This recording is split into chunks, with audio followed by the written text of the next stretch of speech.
Hello everyone, it's Iron Stitch from the Eastern Front, and I'm just going to show the board here of a game between young Grasshopper and I. We did a one-on-one global out of box 1940, and let's take a look.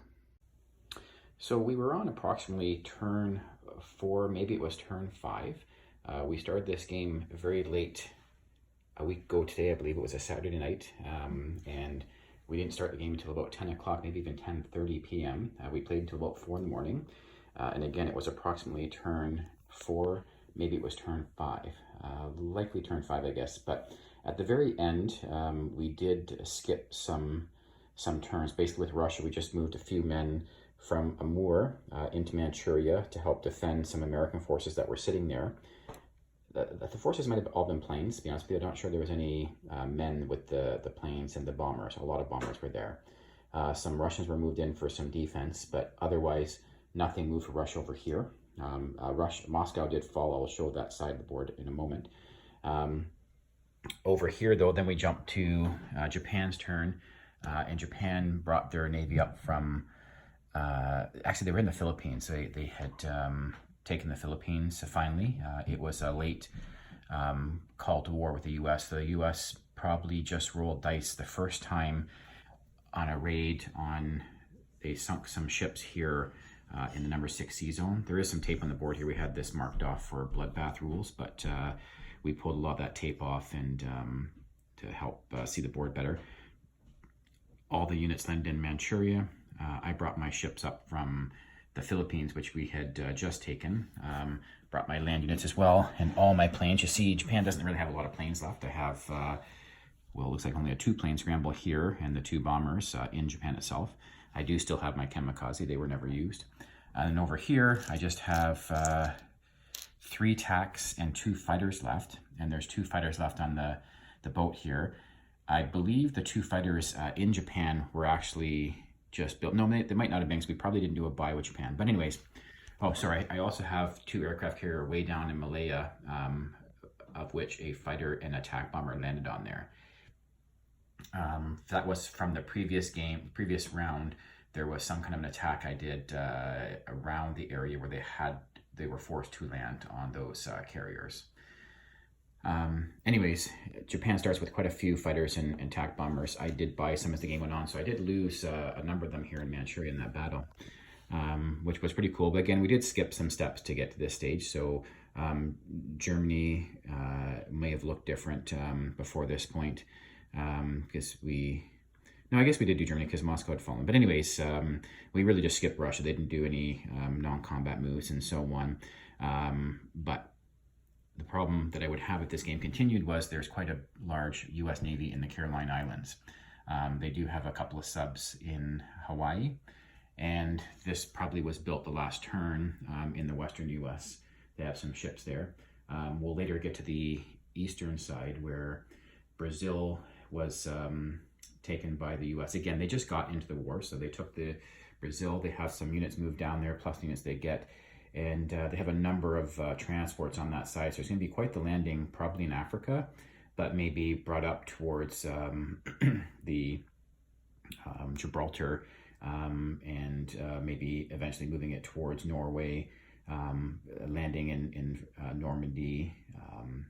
Who knows, maybe whatever. But anyway, so over on this side, Japan was taking the brunt of the American forces, although, again, there wasn't any battles really going on, but the brunt of the money was being spent on this side up until the last round.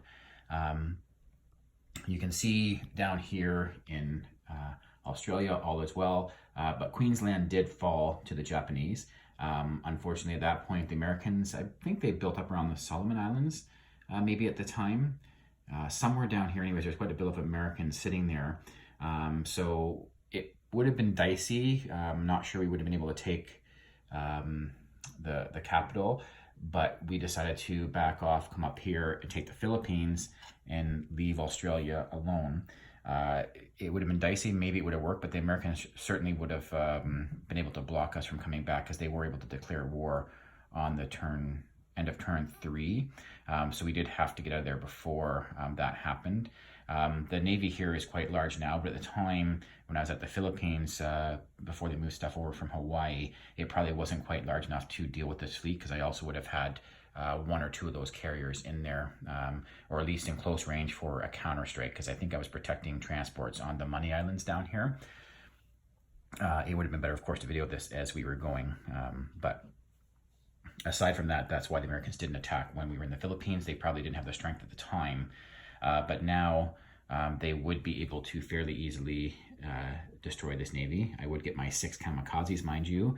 I'd probably do 2, 2, and 2 on the battleship and the 2 aircraft carriers that are sitting here. And of course, I would have a decent counter-strike with a couple of planes from those ships there. The ships actually could probably come in as well for take some hits, some fodder hits for me.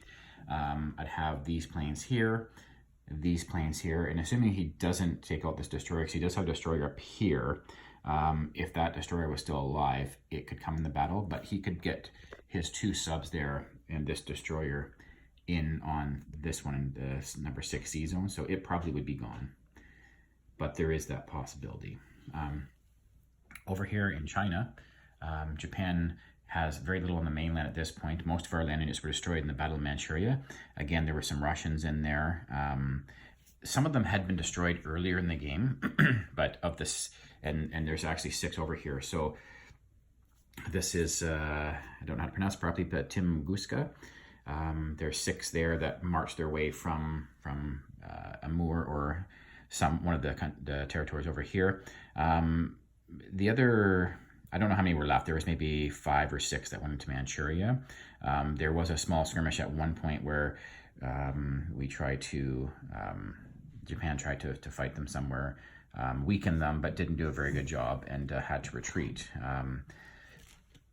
This time we brought all the lineage we could in, which included probably between 3 and 6 mechanized infantry on all of our planes. So there were some loss of planes in that battle to make sure we destroyed all the everything that was on the land over here. So Japan does basically control this area now. We'll have to, those transports will likely be gone, but these tanks probably have to stay here and help defend against what's going on over here for the time being. But we do have the upper hand with Russia, with no more resources coming in. And again, we'll show the other side of the board soon. Germany could technically come this way and help a little bit as well. But they should be able to take over the board here. The UK has a pretty strong hold. They started building up forces in India, and it looked like we were in Malaya before, that we were going to go towards Calcutta for the Calcutta Crush. Probably was a bit too strong for us, so we turned and went to Queensland, hoping to take over Australia, but the Americans positioned themselves well to deter us from doing that. So Japan has a lot of claim to do on the side of the board here. I think maybe they could be quite successful. They will lose this significant navy here, but I think we can counter-strike and take out the American Navy. By that time, the British would be getting really close to our home there. Sorry, our factory in Kingsue, but we could perhaps land some of these planes there as well. The British would be there in 2 turns, so we'd be able to, and Japan's already basically, Japan didn't buy those. They would definitely have put 3 units there, probably infantry, but it would have another turn to build stuff there, or maybe to do a strike on the British forces before that to see if we can slow them down and or stop them altogether. But we might lose that factory there and have to rebuild. But I think by the time the Americans rebuild their navy here, they have a significant navy already started here. It looks like a battleship, 2 destroyers, sub, a plane, and an aircraft carrier. And they would probably still have these 2 subs and this destroyer left in these waters here that I really wouldn't be able to get rid of for a couple of turns until I build a destroyer. So they may still have that. So they'd be back sooner than you think, but I'd probably buy myself a couple turns to help strengthen the mainland, and then build some navy to help deal with them, and so on. So over here, pretty close battle. It's hard to say whose it is. I feel, as the Japanese player, I felt very confident that I'd be moving ahead and staying strong. Who knows, maybe the Americans would actually send, they have 3 transports there, maybe they would send those to take the Philippines back and a couple of the Money Islands and start to weaken me that way. If the transports were separated, though, I do have 2 aircraft carrier down there with only 2 planes, mind you, so perhaps I would be able to fight them off, but nonetheless, that'd be another option they have, take some money away from Japan.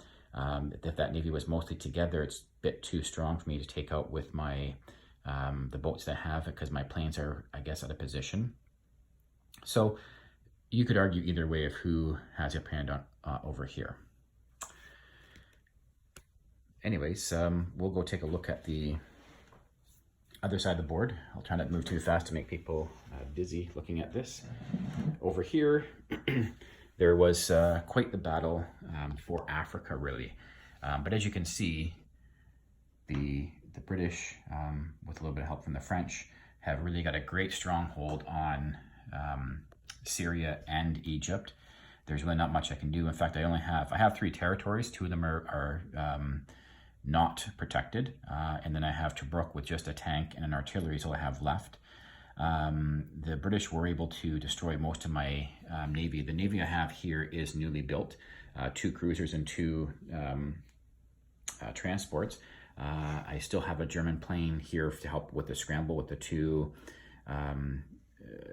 Italian fighters.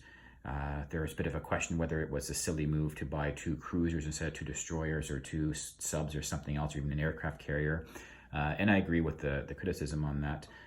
But I did want to try with the cruisers because I would get some bombardments if I did get a chance to start hitting back.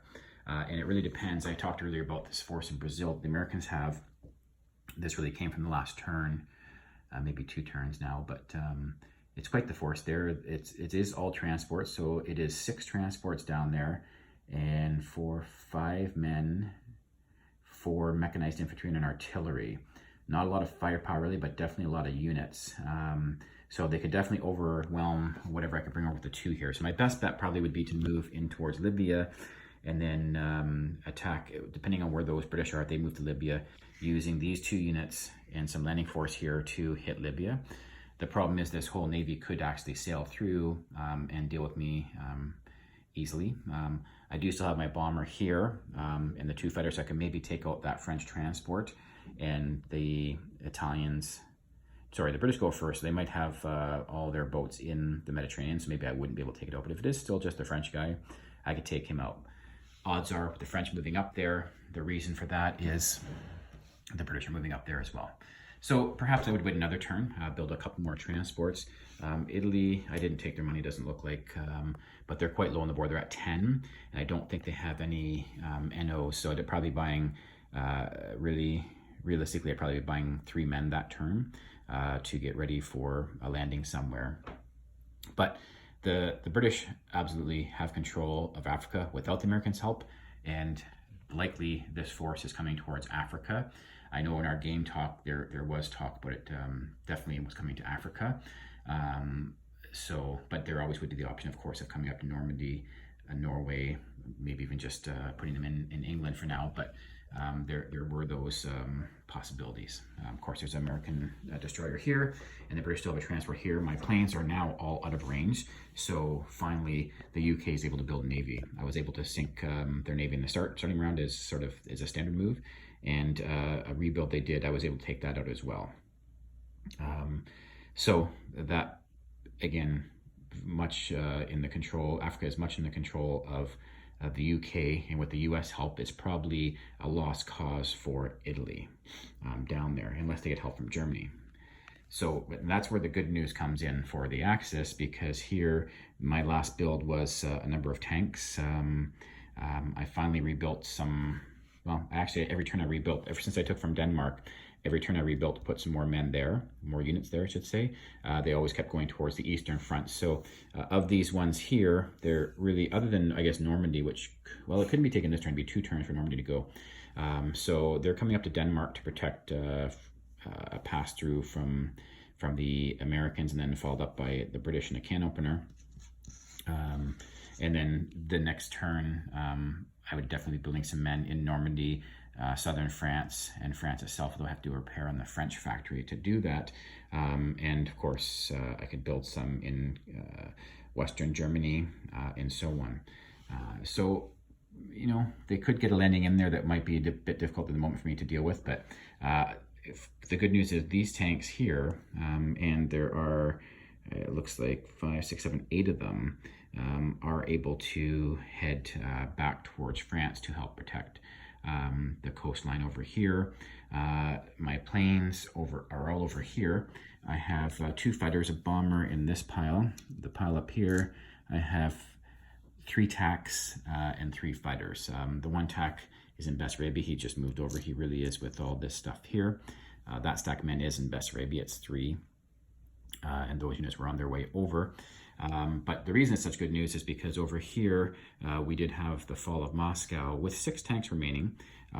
There is a significant force still here. I'll try to tilt the camera so you can see that there are 5, 6, 7, looks like 8 units there, plus 2 artillery, 2 anti-aircraft, so 10 units altogether. Those 3 units could move in if they want. They're probably better off to move into Leningrad because with those 6 tanks here, it's going to be dangerous to go the other way. And there's a single tank here that could also make it to Leningrad. And they could also do a push into Karelia, Finland, and Norway, which were all empty. I don't have any ships at all with the Germans. Sorry, I do have a submarine down in Gibraltar. This would have been from the previous turn, probably after the fall of Moscow. We forgot to show that, to resolve that move. I don't remember where it is, but that's left on the board. So there's an auto kill there that's going to happen at some point. Maybe it's this coming turn for Germany. Maybe it was previous turn after Moscow fell. We just didn't finish off everything else because there's all these black chips upside down should be turned over for Germany going up in their score. So they'd be plus 5, 6, 7, 8, 9, 10. They'd be up about 10 IPCs this turn, plus whatever NOs that may be extra for having Stalingrad and so on. But anyways, most of this German force can turn and come back. Well, I guess they need to deal with this force here in Leningrad first. And if they come this way towards Norway to help the Americans hold Norway or something like that, would be a good strategy for sure, which is empty. It would take them 3 turns to get there for the most part, because they're all single movement units with the exception of the 1 tank they have left there. Or they might just hold up on Leningrad. The rest of the Russian units are over here by China. Those 6 were poised to go into China. I don't know if they'll bother turning around at this point. And you got 2 units here that could make some, take back some territory for the Chinese on their next turn. One's an anti-aircraft, so it can't. They can get one of the territories, I guess. And down here, those 2 could probably join the British unless the British plan on moving forward. Maybe they'll just help hold that road or something like that in the meantime. So that's where the game tilted and we ended the game, because with Moscow falling, the British probably are not able to make a significant landing anymore on the mainland. Even with all those Americans down in Brazil, they just don't have enough defensive forces there, and the Germans could crush whatever landings happen there. Probably help the Italians retake the Northern Africa, and they never had. I don't think we ever had Egypt. If we did, it was very brief. But I don't think in this game we ever got Egypt. I think it stayed British the whole game. But we probably, with the German help, depending what the tanks here do, the tanks here could swing through Persia, taking up some of the oil fields down there, and wiping out that lone British tank if it doesn't run to China. So really, everything's going to start falling in the Axis favor here on this side of the board, because Moscow's fallen. And I will add a side note. Again, as I stated, we started this game probably about 10 or 10:30 p.m. On a Saturday night, and we went until about 4 in the morning, which is well past both of our bedtimes. And at one point, the Russians forgot to leave a blocker here in Belarus. And for that reason, I was able to get of the units that I had here in the Baltic states, East Poland, and so on. I was able to get a stack of tanks and a stack of mechanized infantry on turn 1 or 2. I believe it was turn 1 I bought all tanks, turn 2 I bought 10 mechanized infantry plus whatever else. And so the 10 mechanized infantry were here, plus whatever number of tanks. I really don't remember how many tanks there were there, but it was enough to take out Moscow with 6 units left. Moscow wasn't incredibly strong, but it certainly wasn't pushover weak either. They were able to get all their planes there. They were able to move some tanks in there from elsewhere, and plus the purchases and so on.